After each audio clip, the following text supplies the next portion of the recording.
So traditionally, the Cambridge Tech Lead Bootcamp has been a day program, and this is the first time it's been held as a residential program at Mayo College.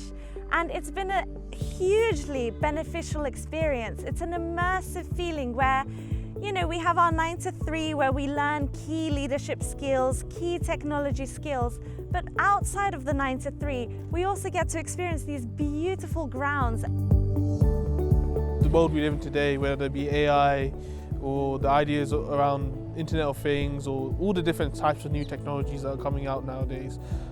It's important to have like these boot camps who are led by key technology leaders to really give students an idea of what they want to go down in their career.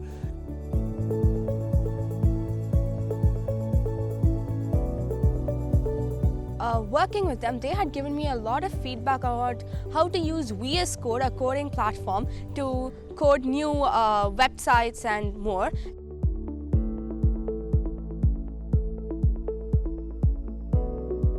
So we had a chance to stay in Mayo College Ajmer.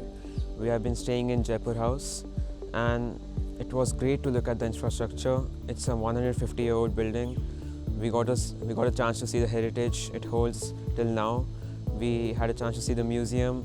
So everything, the legacy, it was amazing.